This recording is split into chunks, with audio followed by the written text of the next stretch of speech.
Bonjour, j'espère que vous allez bien, bienvenue dans un nouvel épisode. Comme d'habitude, je suis trop contente de vous retrouver et j'ai un chat dans la gorge, excusez-moi. Je suis trop contente de vous retrouver aujourd'hui, on va parler de Vénus dans le thème astral. Je continue ma petite série sur les planètes. J'avais commencé par la Lune, il me semble, ou le Soleil, je sais plus, on a déjà fait les luminaires. Et là, on se retrouve pour Vénus et la prochaine fois, je ne sais pas quelle autre planète je ferai. Donc pour rappel, en fait, je vais refaire toutes les planètes, je vais pas les faire dans l'ordre et je vais pas les faire à la suite. Voilà, j'ai décidé de le faire à la sauce Amina, à savoir quand j'ai envie, quand j'ai pas d'inspi pour un autre épisode, ben voilà, c'est à ce moment-là que je vais te refaire un épisode sur la planète. Je sais pas combien de temps ça va prendre pour faire les 10 planètes, mais aujourd'hui on se retrouve pour parler de Vénus. Et j'ai pas mal de choses à vous dire sur Vénus, les gars, parce que c'est une énergie à laquelle je suis vraiment en train de me reconnecter en ce moment même dans ma vie.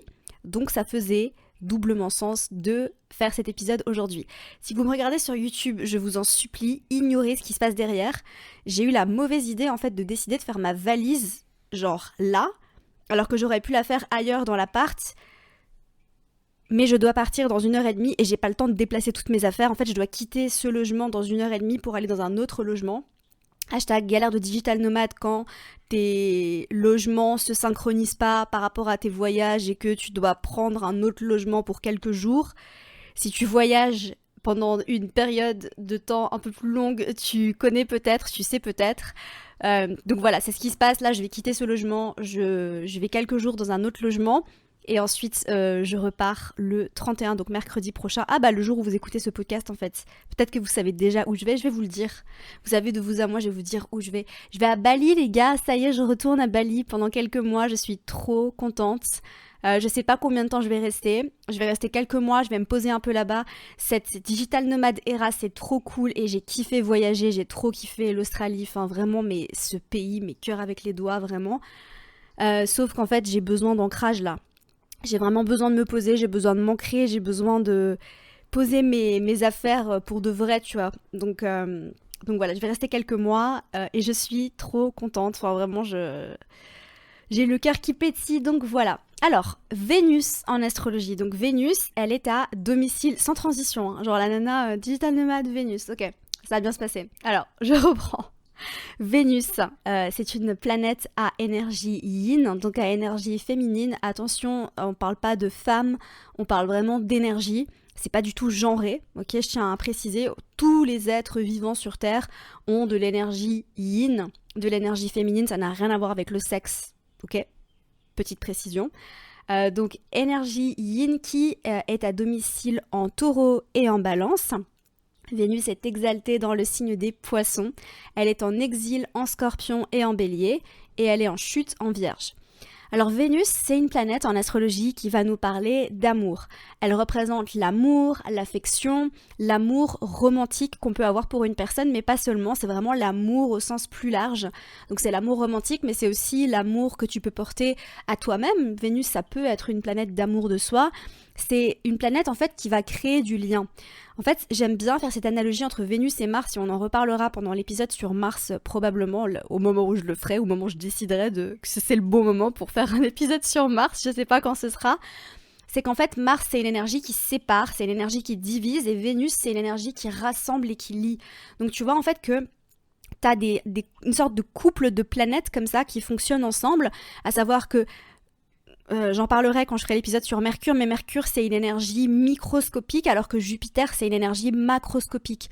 Donc c'est vrai qu'avec Mercure, je fais une petite parenthèse ici, tu l'auras remarqué, avec Mercure on a une petite loupe et on va venir observer les détails, alors qu'avec Jupiter on a un télescope et on regarde la big picture. Donc avec Vénus en fait on vient vraiment lier, créer du lien. Vénus c'est aussi une planète de beauté, c'est une planète qui symbolise la beauté, l'esthétique, tout ce qui est harmonieux, tout ce qui est beau, tout ce qui est esthétique, tu vois ces petites photos sur Pinterest trop bien, ça c'est vraiment l'énergie de Vénus. D'accord ? Donc tout ce qui est beau, et ça passe aussi par l'art, donc l'art, la créativité, le fait de créer du beau, mais le fait de créer aussi tout court, c'est lié à l'énergie de Vénus, et c'est en parallèle aussi évidemment lié à d'autres choses dans le thème astral, notamment la maison 5.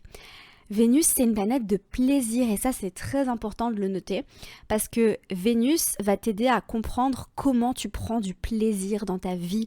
C'est une planète de jouissance et de satisfaction. Et c'est aussi pour ça en fait qu'elle est à domicile en taureau. Donc la partie balance, c'est plutôt la partie esthétique, harmonie. Je reviendrai sur la notion d'harmonie qui est très importante avec Vénus. C'est vraiment Vénus en balance, et Vénus en taureau, c'est plus la sensualité, le côté incarné dans le corps, c'est la jouissance, c'est prendre du plaisir avec son corps en fait, c'est être pleinement dans son corps, et ça c'est très lié aussi à l'énergie féminine, à l'énergie yin, c'est d'être ici, là, ancré dans le corps pour pouvoir pleinement profiter de la sensualité, et c'est pas seulement sexuel, c'est vraiment la sensualité au terme de toucher une belle matière, sentir une bonne odeur, admirer un coucher de soleil, et prendre du plaisir à travers tout ça. C'est vraiment savourer un bon gâteau au chocolat, et c'est vraiment lié à l'énergie de Vénus en taureau. Voilà. Donc vraiment, quand tu comprends Vénus dans ton thème, et je t'invite à aller le faire, ça va t'aider à comprendre en fait comment tu prends du plaisir dans ta vie. Donc va regarder ça. Alors comme je l'ai dit, Vénus c'est aussi une planète liée à l'art, à la créativité, au fait de créer du beau. Vénus, c'est une planète de valeurs, et ça c'est quelque chose qu'on retrouve aussi avec l'énergie de la maison 2. Donc nos valeurs, tout ce que nous apprécions, tout ce que nous chérissons et ce qui est important pour nous. Donc énergie de Vénus et énergie de la maison 2. D'accord, par rapport à nos valeurs. Donc je pense, tu vois par exemple, moi une de mes valeurs fondamentales c'est la liberté. Donc ça c'est quelque chose que je peux voir avec l'énergie de Vénus, mais aussi avec l'énergie de la maison 2. Vénus, c'est une planète de sociabilité, donc elle symbolise aussi la camaraderie, l'amitié, le fait de créer du lien, comme je te l'ai dit, donc le fait d'être sociable. Alors ça, c'est pas seulement lié à l'énergie de Vénus, encore une fois, mais d'aimer être entouré, d'aimer créer du lien, d'aimer échanger, d'aimer connecter. Voilà, Vénus, elle connecte, elle crée du lien, elle rassemble. Vénus, c'est aussi une planète qui va nous parler de diplomatie, de coopération et de recherche d'harmonie. Donc ça, c'est vraiment plutôt du côté Vénus en balance, tu vois, le fait d'essayer de faire en sorte que ça fonctionne pour tout le monde, histoire de maintenir des bons liens, des liens harmonieux. Vénus, c'est une planète qui peut aussi nous parler de finances, donc les finances, la prospérité, l'abondance. Mais pourquoi? Là, ça, c'est vraiment quelque chose d'important à comprendre, c'est pourquoi est-ce que Vénus peut symboliser tout ce qui est argent, abondance, finances. Alors, c'est lié à l'énergie de la maison 2, on est d'accord. C'est aussi lié d'une façon différente à l'énergie de Jupiter. J'ai pas nécessairement envie d'associer Jupiter à une planète d'argent, mais c'est plutôt une planète qui peut amener un côté abondant. D'accord? Donc pense pas nécessairement argent quand tu penses à Jupiter, mais pense plutôt à abondance. Mais Vénus, c'est vraiment notre valeur, donc la valeur qu'on a de nous-mêmes, qui est aussi liée à l'énergie de la maison 2, mais de façon un peu différente, d'accord?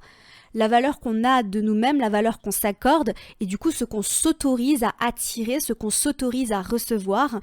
Et c'est aussi pour ça en fait qu'elle est liée à tout ce qui est argent, finance, etc.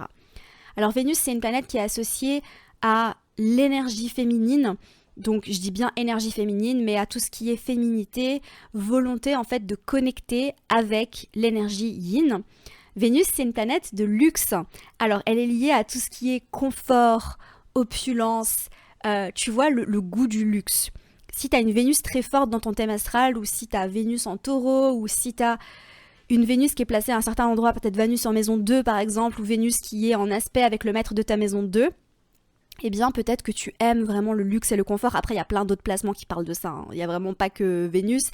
Si tu as la lune en taureau, si tu as des placements en taureau notamment, en maison 2, etc. Mais vraiment, tu vois, cette appétence pour le luxe, ça me parle tellement, les gars. Donc vraiment, c'est vraiment le point, c'est vraiment le truc, là. Moi, j'aime tellement ça. Enfin voilà, j'ai eu du mal pendant très longtemps, je ne l'ai pas accepté en moi parce que je pensais en fait que parce que j'étais connectée à ma spiritualité, j'avais pas le droit d'aimer le luxe, j'avais pas le droit d'aimer les choses luxueuses. Et en fait, ça fait tellement partie de mon essence et de qui je suis que en fait c'est comme si je reniais une partie de moi-même, et ça c'est vraiment très anti-spirituel pour le coup de renier une partie de soi comme ça. Donc voilà, apprécier le luxe, apprécier les belles choses, apprécier les endroits luxueux. Voilà, j'ai répété le mot luxe je sais pas combien de fois, mais t'as compris. Donc comme je l'ai déjà dit, Vénus c'est aussi une planète de sensualité, c'est une planète qui nous aide à connecter avec le corps de façon sensuelle à travers les 5 sens.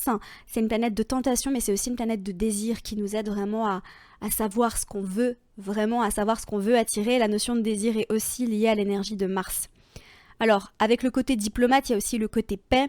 Donc Vénus, elle est associée à la paix, à la réconciliation, au fait de faire en sorte que on se réconcilie avec quelqu'un, par exemple. Donc Mars, c'est une énergie de discorde qui va séparer, qui va créer des disputes, des conflits. Et Vénus, c'est une énergie qui va amener la réconciliation et la paix. Et enfin, Vénus, c'est une énergie de charme, de grâce, d'élégance. C'est une énergie vraiment de... Ouais, c'est une énergie qui attire les choses à elle, c'est une énergie qui peut être très magnétique. En fait, Vénus, elle agit pas. Tu vois, c'est une énergie féminine, donc en fait, elle attire les choses à elle laisse les choses se faire, elle est vraiment dans ce côté plus passif. D'accord? Ça, c'est quelque chose qu'il faut comprendre avec Vénus, c'est qu'avec Mars, on agit, et avec Vénus, on attend que ça arrive, on attire les choses à soi. Alors, comment tu vas pouvoir interpréter Vénus dans ton thème astral ? La première chose, c'est de regarder Vénus en signe. Vénus en signe va t'indiquer comment tout ce que je viens de te dire. Donc en fait, tu peux reprendre, si tu as pris des notes, tu peux reprendre tous les points que j'ai évoqués. Et Vénus en signe, ça va t'indiquer comment tout ça va s'exprimer. Par exemple, si je reprends la sensualité, le placement de Vénus en signe va t'indiquer comment tu exprimes ta sensualité. Si je reprends la diplomatie, le placement de Vénus en signe va t'indiquer comment tu te connectes à cette notion de diplomatie, entre autres, parce que la diplomatie, ça peut aussi être associé à d'autres choses dans le thème astral. Si je reprends la beauté, Vénus en signe va t'indiquer comment tu exprimes la beauté. Et ensuite, la maison qui contient Vénus vient vraiment t'expliquer où, dans quel domaine cette énergie va s'exprimer. Alors, je tiens à préciser quelque chose avec ça, c'est que c'est pas parce que tu as Vénus dans une certaine maison qu'en fait cette énergie va s'exprimer uniquement dans cette maison, mais disons qu'en fait c'est son terrain de jeu préféré. Voilà, j'aime bien utiliser cette analogie. Donc le domaine, la maison, d'accord ? Vraiment à ne pas confondre, parce que ça c'est quelque chose que je répète assez souvent quand même. J'ai d'ailleurs fait tout un épisode de podcast sur distinguer les planètes en signe des planètes en maison, parce que Vénus en taureau, c'est pas du tout la même chose que Vénus en maison 2, Vénus en maison 7, ça n'a rien à voir avec Vénus en balance. Il y a un terrain d'entente, il y a des choses qui reviennent, parce que évidemment, il y a des liens entre la balance et la maison 7, il y a des liens entre la maison 2 et le taureau, mais c'est pas pareil, c'est pas la même interprétation.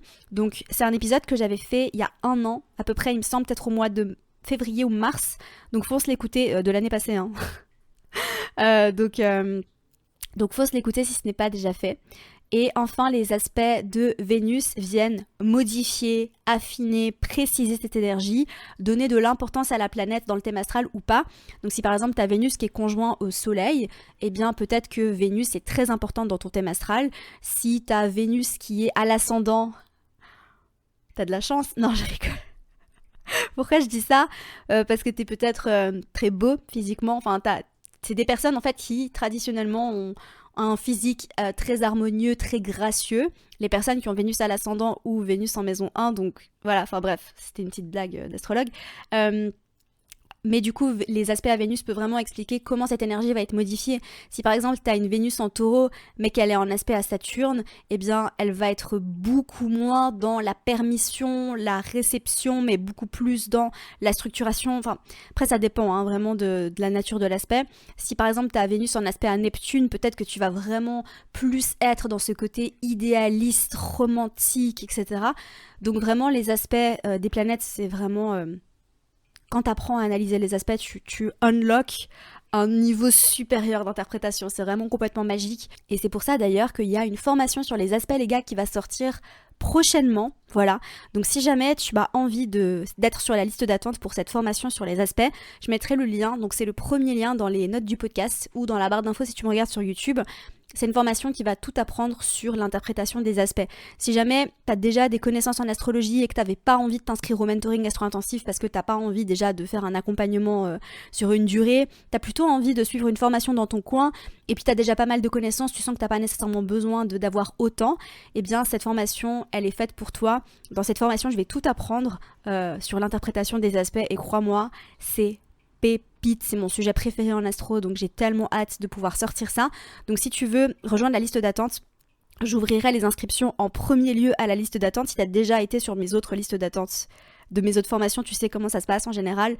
J'ouvre je te dévoile un petit secret, mais j'ouvre les inscriptions en premier à la liste d'attente et en général, il y a une réduction un peu plus importante pour les personnes qui ont fait l'effort de s'inscrire sur la liste d'attente pour vous remercier de votre confiance.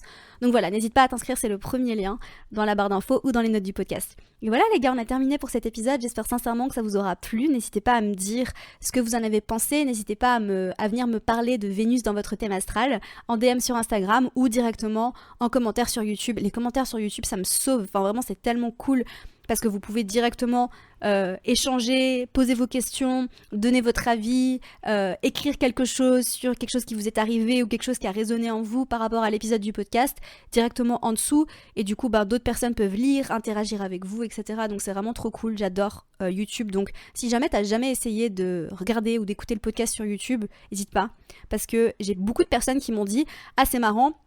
J'avais jamais pensé à t'écouter sur YouTube et j'ai commencé à t'écouter sur YouTube et maintenant je t'écoute plus que sur YouTube.